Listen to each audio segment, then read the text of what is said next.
sa may pintuan ng mayaman. Sa hangad na matapunan man lamang ng mga mumong nahuhulog mula sa hapag ng mayaman. At doon nilalapitan siya ng mga aso at dinidilaan ang kanyang mga sugat.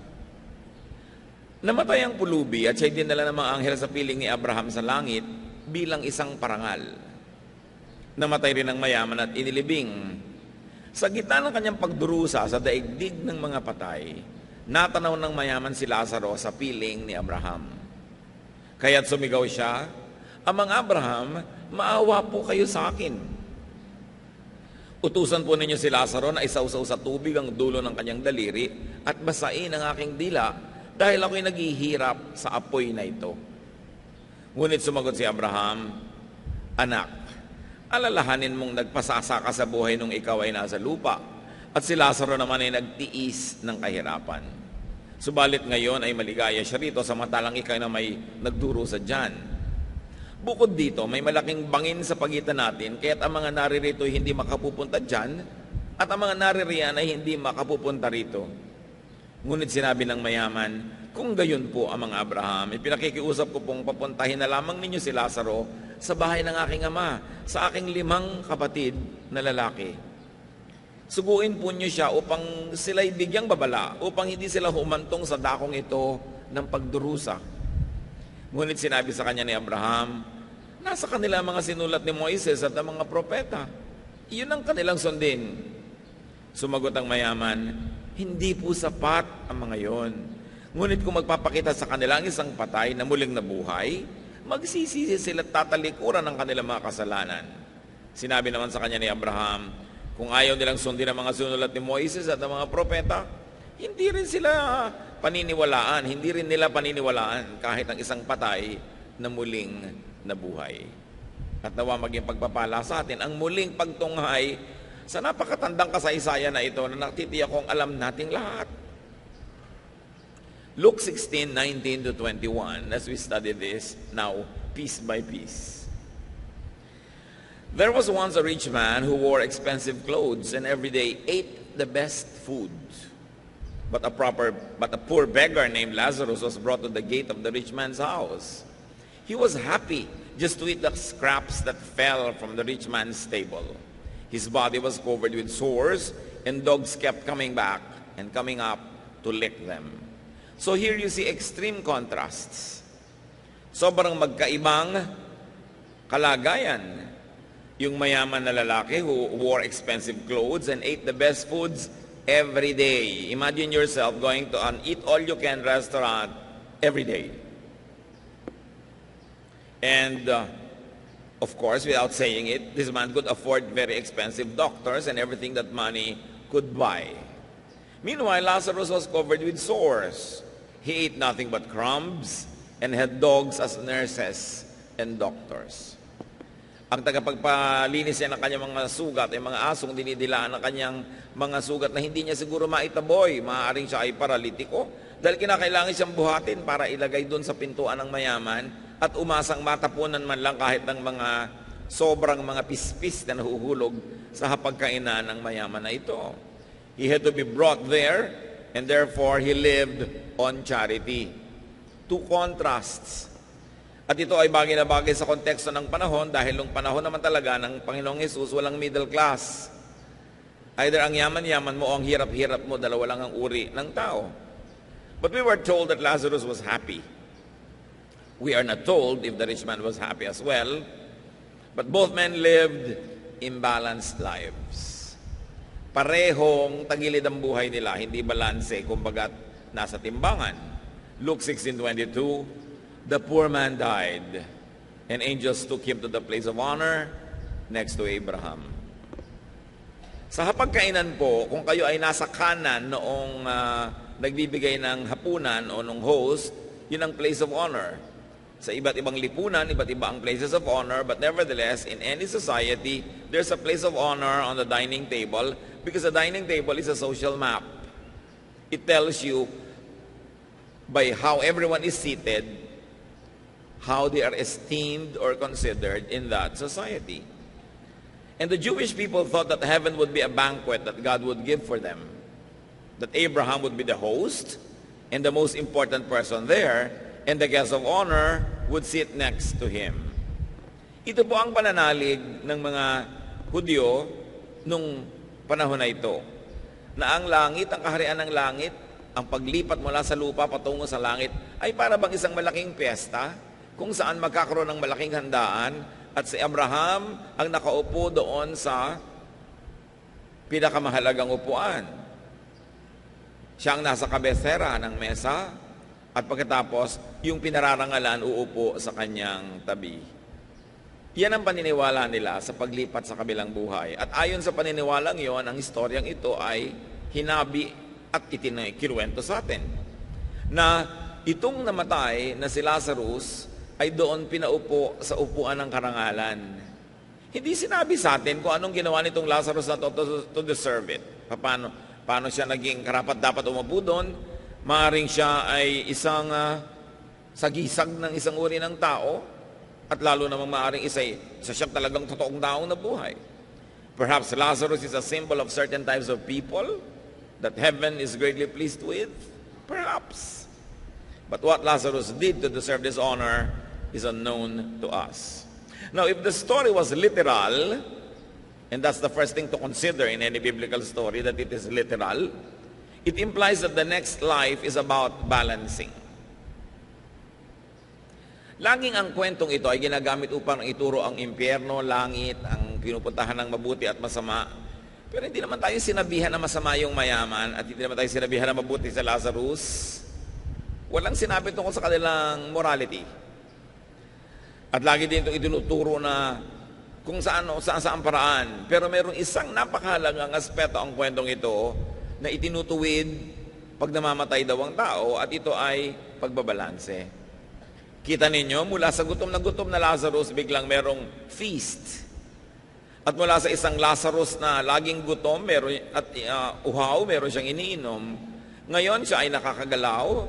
So there was now food for the hungry, drink for the thirsty, comfort for those who suffer, acceptance and affirmation, even honor for those who have been rejected, and healing for the sick. Now he was no longer sick, and he was happy. If the story was symbolic, it still teaches that God's kingdom is about balancing.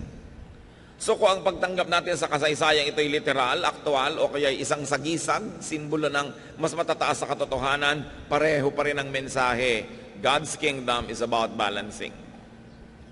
Kaya meron na namang food for the hungry.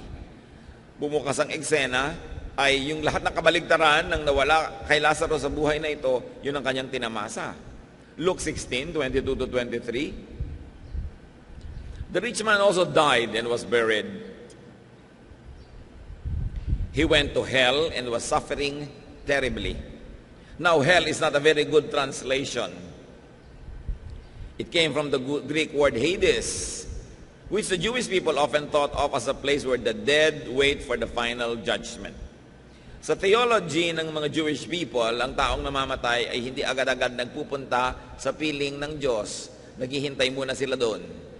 At siyempre sa Christian theology, sinasabi natin na dahil ang hinihintay ay ang tagapagligtas, nung dumating si Jesus, ay dinala na niya ang mga naghihintay doon sa piling ng Ama, at ngayon ang namamatay ay diretsyo nang pumupunta sa Ama at hindi na naghihintay. Yan ang basic Christian theology. But at this time, when Christian theology was not yet fully developed, it was only emerging, people in Israel thought that when they died, they went to a halfway house to wait for the final judgment, where they would be led into the presence of God. Meanwhile, there were two departments or compartments or places in that Hades. One you might call Hades del Norte and another Hades del Sur. So nagpunta sa Hades del Norte itong rich man, no? At siya ay nagdurusa doon. Itin-translate sa English na hell. It's a very poor translation. But nevertheless, it's important to go back to the Greek original. Now, if the story was literal, it all the more implies that the next life, again, is about balancing. Yung the overfed dito sa mundo, ngayon ay gutom. Yung nagpasasa sa lahat ng masasarap na inumin, ngayon uhaw na uhaw, at nagdurusa sa discomfort, sa init. There was unbearable heat, there was suffering, And not only that, while he enjoyed to be in the center of the social life of his community when he was alive, now he was isolated. Hindi pinapakita na may mga kasama siya at siya ay binibigyan ng ginhawa. If the story was symbolic, it still implies that God's kingdom is about balancing. Mapupurga tayo ng kasasabi ng balancing kasi talagang paulit-ulit na bumabalik sa kwento. Deprivation for the overfed. No? So the inevitable and inescapable teaching is this, that spirituality should bring balance. Maraming mga tao kung kailan naging relihiyoso tsaka naging hindi balanse. Committed ang utak, lumiit ang mundo. Naging overly like this and overly like that. Nawalan na ng social life, nawalan ng balanse ang buhay, wala ng ibang topic kundi ang kanyang relihiyon, wala na siyang ibang ginagawa kundi mga bagay na pang next life, wala nang inaasikaso para sa life na ito. It's all a misapplication of spirituality. Because the central theme of this story is that your life must be balanced. Binalanse, yung gutom pinakain, yung dating sobrang busog ngayon ay nagdurusa at hindi makainom ng isang patak na tubig. To be in heaven in the next life, and to be in heaven in the present earthly life, one has to be balanced. Kaya hindi ba sinasabi, lahat ng mga nagdurusa, papahirin ng luha pagdating doon sa kabilang buhay? Ibig sabihin, yung mga dating nabuhay sa lungkot, babalansihin, bibigyan naman ng Diyos ng saya. Yung naging mga sobrang saya, lalo at the expense of others and their spirituality and at the displeasure of God, biglang dusa ang kanilang mararanasan. Pagbabalanse. So live a balanced life. Isa yan sa mga napakalilinaw at idinidiin na turo nitong kwentong ito. Na hindi lamang tayo nagkakaroon ng balanse pagdating ng kabilang buhay. Dapat sa buhay pa rin na ito, sinisikap mo maging balanse ka. Kasi life is all about balance. So get rid of excesses. Meron kang mga higit sa iyong pangangailangan, give. Giving is a balancing act. Balance negative things with positive ones. May nasabi kang masakit sa iyong kapwa, bawiin mo, magsabi ka naman ng sorry o kaya ng mabuting bagay.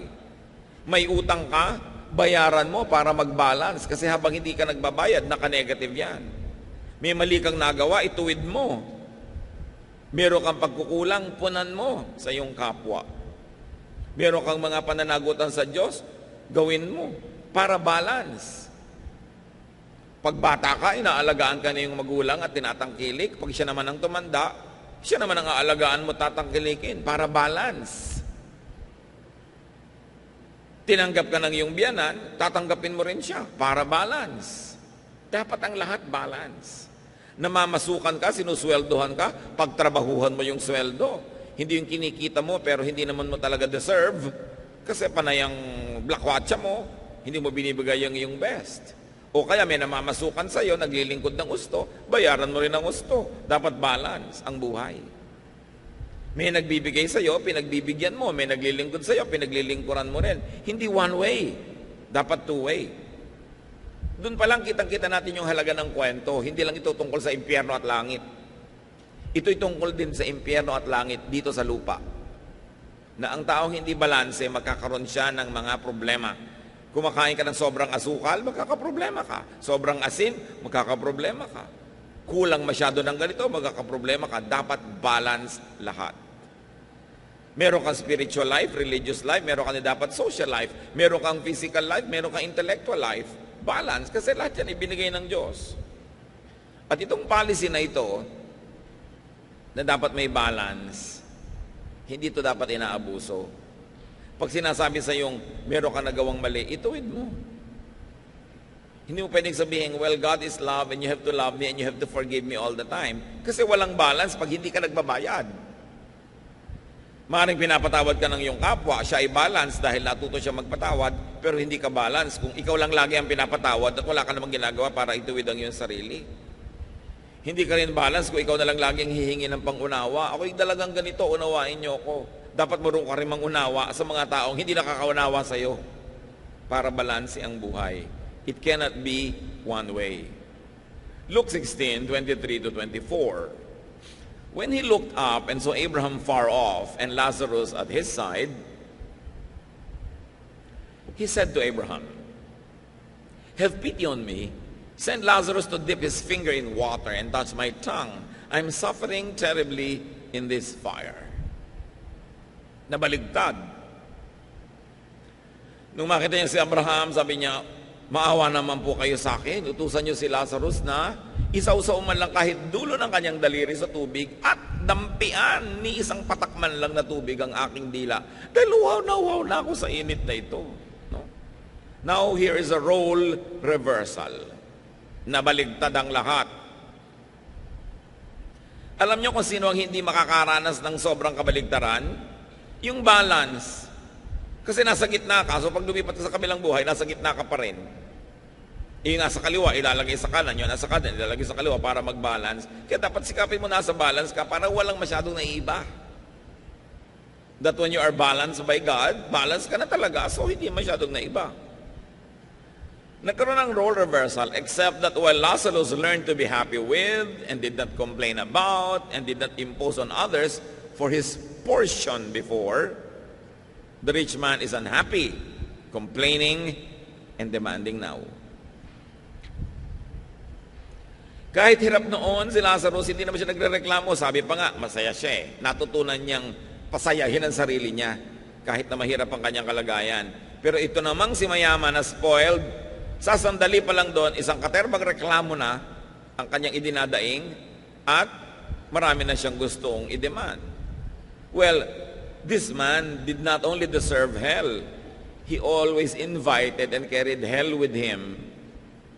Kasi ang taong reklamador, ang taong maraming kailangan sa buhay para sumaya, maraming props na kailangang nandyan, ang totoo, hindi ka sasaya. Pag ang dami-dami mong hinihingi sa mundo, hindi ka nasasaya kahit kailan, so hindi mo na kailangan dalhin sa impyerno sa kabilang buhay. Ngayon pa lang, impyerno na yung buhay mo. Pag lagi kang mareklamo at lagi kang maraming hinihingi, lalo't hindi naman maibibigay sa'yo ng daigdig ang hinihingi mo. Now, the rich man does what he has been used to do. He asks for service. Nakakabulag talaga kung minsan yung yumaman ka, magkaroon ka ng kabuhayan at kasikatan at kung ano-ano. Tingnan nyo to, nandun na siya sa kabilang buhay, humihingi pa ng service. Inutusan agad si Abraham. Father Abraham, utusan nyo nga si Lazarus na mag-igib ng tubig para naman ako guminhawa dito. So ang totoo, dalawa yung inutusan niya. From Father Abraham no less, and from Lazarus of all people, he wanted service. The rich man clearly represents some types of people. People who are spoiled, palautos, feeling entitled, na lahat ng mga hirap nila sa buhay ay kailangang ibsan ng paglilingkod ng iba. Lahat ng kanilang inip ay dapat libangin ng iba. Lahat ng kanilang pangangailangan ay dapat ibigay ng iba. Kahit load sa kanilang telepono na wala pa silang trabaho, kailangan na nila ng maraming load. Kailangan may ibang magbayad ng load na yan. Biglang mag-aasawa ng wala sa lugar, kailangan iba ang magbayad ng handaan. Magkakaroon ng anak, kailangan iba ang bumili ng gatas. Kasi hindi naman nila magawa yung mga dapat nilang gawin. Spoiled people. People who harvest without planting. Ito, nakita nyo itong mayaman na to. Ang dami niyang reklamo at uutusan na naman niya ngayon sa Abraham at si Lazarus na sa wakas ay nananahimik at nag-e-enjoy, gusto na naman niyang bigyan ng utos. These types should pay attention if they don't wish to join this rich man soon. There is this rich man in all of us. And there is the potential of Lazarus in each one of us. Kaya itinuturo sa atin yung kwento. Maaaring tulad tayo nitong mayaman na ito, lagi na lamang na pinipilit ang kapwa na mahirapan at paglingkuran itong kanyang mga pangangailangan. Luke 16:25. Abraham answered, "My friend, remember that while you lived, you had everything good. And Lazarus had everything bad. Now he is happy, and you are in pain." Obvious ba mga kapatid, balancing is accomplished in Hades. Sabi niya, sasandali ka palang naghihirap ha. Gusto mo na agad paglingkuran ka namin. Nakalimutan mo na ba na sarap-sarap ng buhay mo noon? Hindi ka nakaisip tumulong sa kapwa. Hindi ka man lamang naging mabuti. Tapos ngayon, itong nahirapan si Lazarus, gusto mo utusan na agad. Pasensya ka. Yan ang hinahanap na pagbabalanse ng buhay mo dahil diyan ka lumabis. This is not even about doing bad or doing good. It's just about being imbalanced. It's just about imbalances, having too much of having too little of life's supplies. Sa lahat ng laging gipit, gutom, uhaw, kapos, alam ng Diyos ang inyong kalagayan. At yan ang pangako ng kwentong ito, mababalanse yan. Mainam na mabalanse, dito pa lang sa buhay na ito. Pero kung kayo mapagkaitan ng kapalaran sa buhay na ito, dahil sa napaka-oppressive system ng buong planeta, alam ng Diyos kung paano kayo bibigyan ng ginhawa sa kabilang buhay. Alam ng Diyos kung paano kayo bibigyan ng gantimpala sa pagtitiis. Lalo na sa pananatiling mabuti sa kabila ng mga hirap na ating dinaranas. Ito ang central theme ng kwento. Ang pinag-uusapan pa lang dito mga kapatid, imbalance. Paano pa kapag inaisapan yung being bad or good? Pag pinag-usapan pa natin yung the bad is punished and the good is rewarded, lagong lumilinaw ang dapat natin gawin sa ating buhay. That we should be good. So that we don't need grave balancing. Kasi balance na tayo. Kasi good na. Na dapat na nating ituwid ang ating sarili kaysa pilipitin at ituwid pa tayo pilit ng langit. That we should volunteer to balance ourselves. Pag ang dami-dami niyong blessing, magkusa na kayong mamigay. Pag meron kayong lakas na extra, kusa na kayong maglingkod sa mga mahihina. Pag kayo'y matalino, kusa na kayong magturo doon sa mga kulang sa kaliwanagan. Pagka marami kayong mga biyaya sa buhay, mamahagi sa mga kinakapos. Kung binibigyan kayo ng Diyos ng pagtitiis at pagtsatsaga, humanap kayo ng krus na inyong papasanin at pasanin nyo yon. Kung minsan, yan ay yung mga paglilingkod sa kapwa, yan ay pagmamalasakit, outright giving. This story is a warning to the overfed, to the overabundant and overindulgent, people who never share blessings. Na kung kayo ay merong mga kumpanya, matuto naman kayo mag-profit sharing. Okay, legally speaking, tama naman ang ginagawa nyo, nagpapasweldo kayo. Hindi na kayo pwedeng idemanda sa Department of Labor.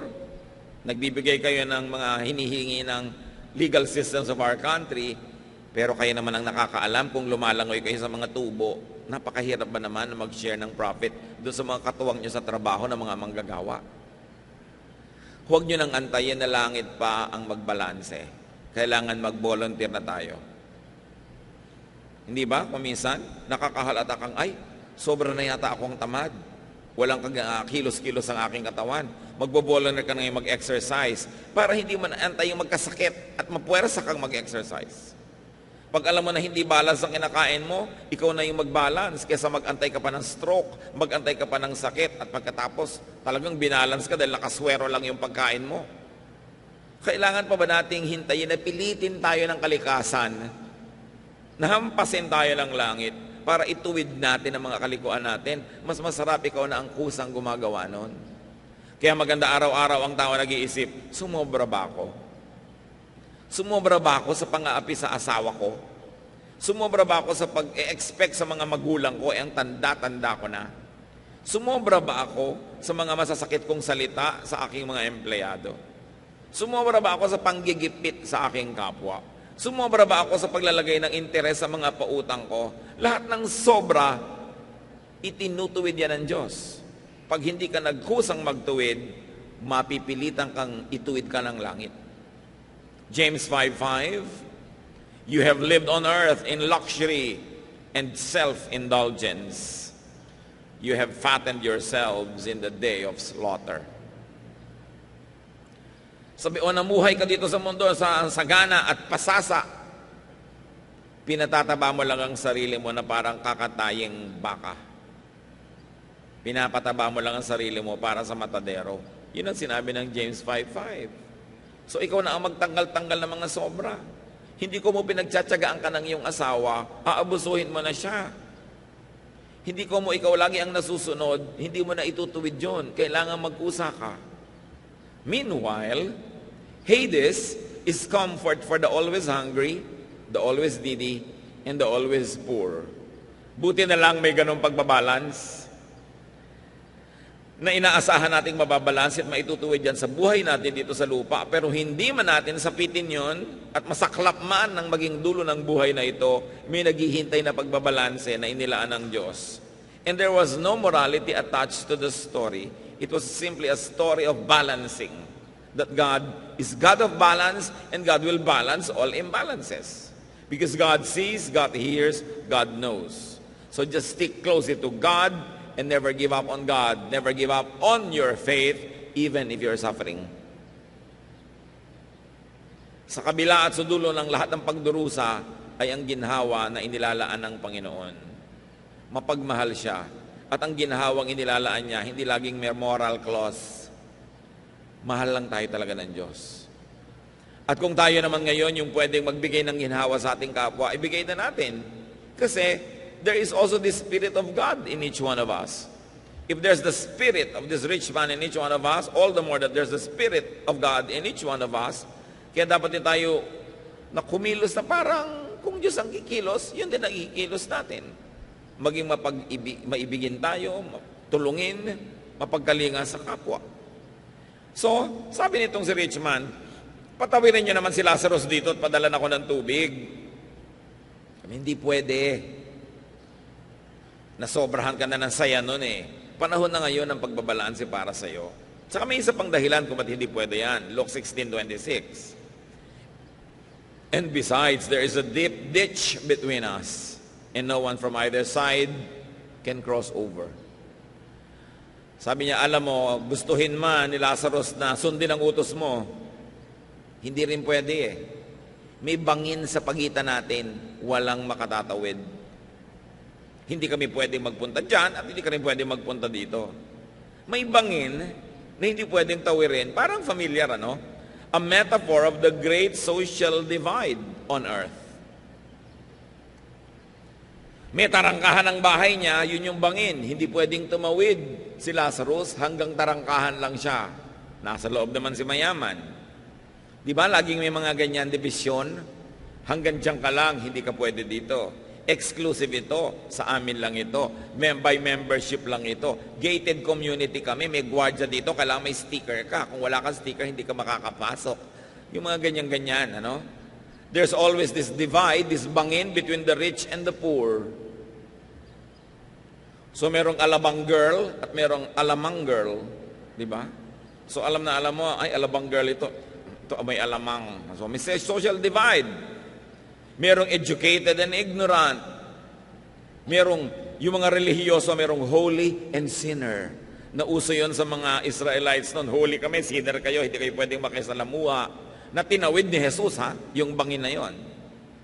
Yung rich poor, tinawid niya. He ministered to everybody. The educated and the ignorant, tinawid niya. At siyempre, racially, merong white and black. Maputi kami, maiitim kayo. Diyan kayo mga ita. Diba? Dito kaming mga tisoy. Meron ganyan mga division. At yung division na yon, na-enjoy ng rich man sa earth. Kasi hindi matawid ng mahihirap yung pagitan ng mahirap at mayaman. Laging nandun lang sila, etsepuera, tagalabas. Hindi nila yun natawid. Hindi nila napasok yung maginhawang daigdig ng gated villages ng mga mayayaman. At kung paano na-enjoy ni mayaman yung pagkakahati nun, ngayon gusto niyang baligtarin. The rich man wanted the chasm crossed to his advantage. Kung nung araw, hindi niya papatawirin at papasukin sa kanyang bakuran si Lazarus, ngayon na siya ang nagdurusa, gusto niyang papasukin para dalhan siya ng tubig. The same selfish advantage he didn't want crossed by others in his past life, now he wants crossed. Remember, Lazarus remained outside just at his gate. Isang major lesson yan, don't burn the bridge over which you too must pass.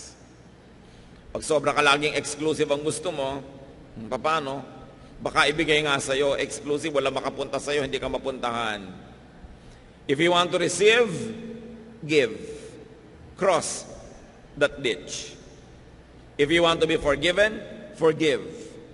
If you want to be understood, understand. Remember that you keep only what you give away. If you like to cross over to other people's paradise, be willing to let other people cross over to your comfortable place. Gusto mo ang mga tao'y makiramay sa'yo sa panahon ng iyong hirap, makiramay ka ngayong maginhawa ka sa panahon ng kanilang hirap. Share your abundance, share your happiness, share your good fortune. Kumain ka ng masarap sa isang restaurant, why don't you order a special food and give it to your waiter? Iuwi niya sa kanyang asawa, share. Napakahalaga to share. Luke 16:27 to 28. But the rich man said, Abraham, then please send Lazarus to my father's home. Let him warn my 5 brothers so they won't come to this horrible place. Sige po, kung hindi pwedeng tumawid si Lazarus patungo sa akin, pabalikin nyo na lang sa lupa. Papuntahin nyo sa bahay namin at bigyan ng babala ang mga kapatid ko para hindi sila kailangang mapunta rin dito. Ayokong mapunta sila dito. So again, another typical amo. He wants to assign Lazarus a task for the benefit of his family. Nananahimik na yung Lazarus sa wakas, guminhawa, may kinakain, may iniinom, natanggap, na mahal. Aba, gusto pang pabalikin itong mayaman na to sa lupa, kung saan dehado naman dun si Lazarus. Kung kayo si Lazarus, baka kabahan kayo, naku, baka payagan ni Abraham, nandito na nga ako, papabalikin pa ako. No? Ito namang mayaman na to, napaka-selfish, gusto niyang guminhawa yung mga kapatid niya, gusto niya magdusa na naman tong si Lazarus. The rich man wanted to pull Lazarus from his new comfort and make him return to earth, probably to his former suffering. Selfishness is constantly being revealed here.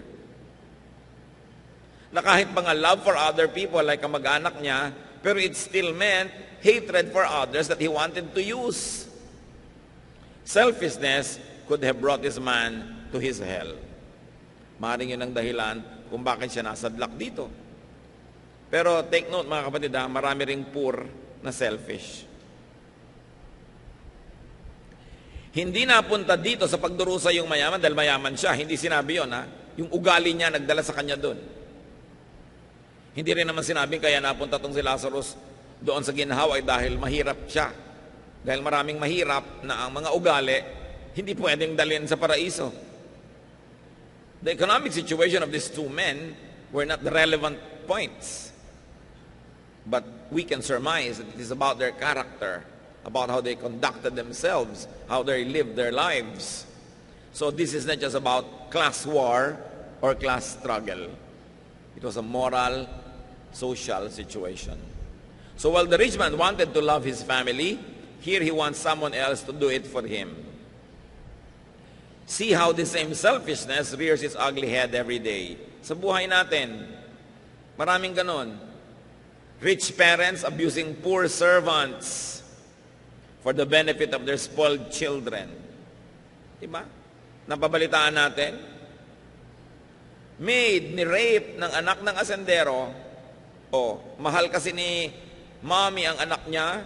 Magdusa na lang ang maid. Bigyan ng 10,000. Pauwiin sa probinsya. Hindi na papapanagutin ng anak. O mapagmahal ka magulang. Pero naaapi mo yung ibang anak ng ibang magulang. Nalilimot mo na yung inaapi mo, may magulang ding nagdurugo ang puso dahil naapi yung anak niya. Kumisan sa ating pagmamahal sa ating pamilya, sa mga malalapit sa atin, ine-exploit na natin yung iba. Kitang-kita mo yan kumisan. Yung mga kawawang yaya na habol ng habol dun sa mga mala-impactong mga alaga nila. At kung ano-anong gagawing mga kamalditahan ng mga alaga nila, tapos ang sasabudin pa at papagalitan ng spoiler na mother, yung kawawang iyaya. Ang tingin niya sa anak niya ay anghel, hindi niya makita yung mga kaliskis, no? At mga sungay. Maraming ganon. Mahal na mahal yung anak, pero hindi marunong magmahal man lang dun sa yayang nag-aalaga sa anak. Tao rin yun, at anak din yun ng kung sinong nasa probinsya na nag-aalala din tungkol sa kanyang anak na namamasukan. Dapat nga kung marunong tayong magmahal ng anak natin, lalo kang natututong magmahal ng lahat ng tao dahil bumukas yung puso mo sa kahulugan ng pagmamahal. Pero yung bulag na pagmamahal, ang mahal mo lang yung anak mo kahit rapist. Kahit yung anak mo ay may binaril, may Son is very good. Nakikita mo sa TV lagi, mga bulag na magulang. May minasakir na yung mga anak nila. Gusto nila, suhulan na lang lahat yung tao at palusutin yung mga anak nila. Pag-ibig sa konti, pero paggamit at paglabag, no, sa mga basic decency sa buhay. Kasi malakas bumulag yung pagmamahal sa kamag-anak. Pero huwag nating lilimutin na lahat ng tao ay kamag-anak natin dahil lahat tayo nilikha ng Diyos. May naka-assign lang sa'yo na naging biological children mo, biological relatives. Pero sa palagay nyo ba, may kinikilingan at tinitingnan ng Diyos? Mahal niya ang lahat ng tao. Kaya dapat marunong tayo magmalasakit. Hindi yung meron kang kikidnapin at papatayin mo dahil mag-e-enroll lang anak mo. At napakaraming ganon. Pagka magpapasko na, ang daming kidnapan, ang daming patayan, kasi para makapag-uwi ka ng Quezon de Bola sa iyong pamilya, may kikidnapin ka at babarilin. Kasi sobra mo lang mahal. Yung mahal mo sa kamag-anak mo, pero yung ibang tao, nililimot mo na dapat nating kinakalinga ang lahat ng kapwa natin. Eto na naman tong mayaman na to. Mahal ko mga kapatid ko, pabalikin sa lupa, sa lugar ng pagdurusa, yung Lazarus na yan. Kitang-kita natin yung selfishness. Parang sila lang ang may karapatang mabuhay at sumaya. There was imbalance. No? Napakaraming mga ganyang uri ng pag-abuso ng ating kapwa. Balikan natin ang kwento, Luke 16:29. Abraham answered, "Your brothers can read that Moses and the prophets wrote. They should pay attention to that." So ano bang kahulugan ng Moses and the prophets? It meant the Jewish scriptures, the Old Testament. So ang sinasabi dito ni Abraham, they have religious sources available to them. Bakit aabalahin mo pa itong si Lazarus na nananahimik dito? And what is the Old Testament's general teaching? Good works, personal righteousness. Yung dalawang yun, maging righteous ka, maging matuwid, at gumawa ka ng mabuti, lalong-lalo sa iyong kapwa. So ang ibig sabihin lang dito na Abraham, gusto mong huwag sila makarating dito, meron namang available na material. Nakaturo na lahat yan kung paano sila magiging matuwid at paano sila maglilingkod. Luke 16:30-31.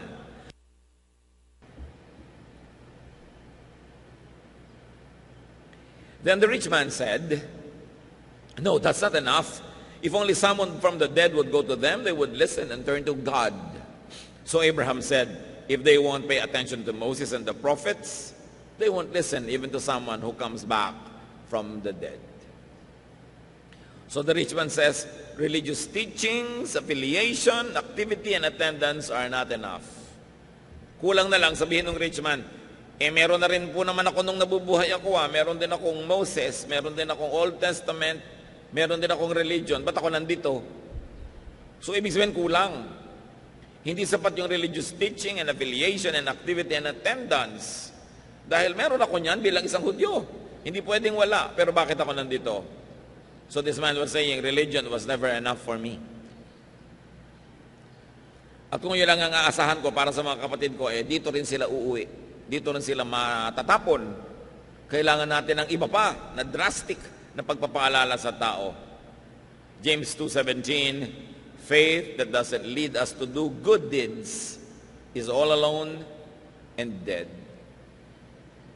Lahat naman ng tao may faith. Iba-iba lang nga ng degree. Kahit nga ang Diablo may faith . Pero sabi, the faith should lead us to good deeds. Otherwise, kung ang pananalig mo hindi nagbubunga ng paggawa ng mabuti, baliwala ang pananalig na yon. At maaaring ganun ang uri ng pananalig nitong mayamang namatay. Alam niya yung scriptures, alam niya ang tradisyon, alam niya ang batas, alam niya ang utos, pero nagbunga ba yun ng mabuti sa buhay niya? Nagkaroon ba siya ng paggawa ng mabuti? So balance your life now. Kung merong oras na dapat balansihin ang buhay, huwag ipaghintay. To the rich man who didn't care about his eternal life, sabi ng Luke 12:20, but God said to him, "You fool, tonight you will die, then who will get what you have stored up?" Hindi mo naman alam kung kailan ka tatawagin ng Diyos, kung kailan matatapos ang buhay na ito. Kailangan ang itutuwid na. Huwag nang ipagpaliban pa dahil baka kamatayan, naliko. Therefore, sa kabilang buhay itutuwid. Dapat dito na ituwid. Baka kamatayan na imbalance. Sa kabilang buhay pa ngayon babalansehin. Dapat dito na habang may panahon. Balance the life of your loved ones also. Now. Mga magulang na nang i-spoil ng mga anak. Mga mahal sa buhay na nagbubulag-bulagan sa mga kamalian ng ating mga mahal sa buhay. Learn from Job. Job 1, 1-5. Many years ago, a man named Job lived in the land of Uz. He was a truly good person who respected God and refused to do evil. Job had 7 sons and 3 daughters. Job's sons took turns having feasts in their homes, and they always invited their 3 sisters to join in the eating and drinking. After each feast, Job would send for his children and perform a ceremony as a way of asking God to forgive them of any wrongs that they have done. He would get up early in the next morning and offer a sacrifice for each of them just in case they had sinned or silently cursed God. Masarap ang buhay nitong pamilya ni Job at laging nagpipiesta yung mga anak niya. Pero pagkatapos sila mag-party, papatawag lahat ni Job, susuriin, o baka umabuso kayo. Baka sa sarap ng nararanasan nyo, nakalimutan nyo Diyos. Baka na-offend nyo ang Diyos. Baka nagalit nyo siya, baka may nagawa kayong mali. At umagang-umaga pa lang si Job ay magbibigay ng mga offerings para sa mga posibleng naging kamalian ng kanyang mga anak. Ganon ang ginagawa ng matitinong magulang. Nire-review ang mga anak. Feeling right, hop in my shoes, run into the day, sparkles in the air, come and play. Laughing and dancing around we go, hearts are like fireflies aglow. Singing our song under the blue sky, holding hands high, you and I. This is my happy dream, like a sweet melody. We're flying so free. This is my happy dream, forever you and me, singing it in harmony. Smiles all around everywhere we see, jump in the puddles, joy is our key. Rainbow above, colors so bright, we shine in the day and into the night. Friends on my side, can't stop this fun, sharing our secrets till the day is done. Sunsets and starry nights we chase, living our lives in this bright place. In this wonder world we made, every moment never fades, holding tight to what we share, in our dreams without a care. Is my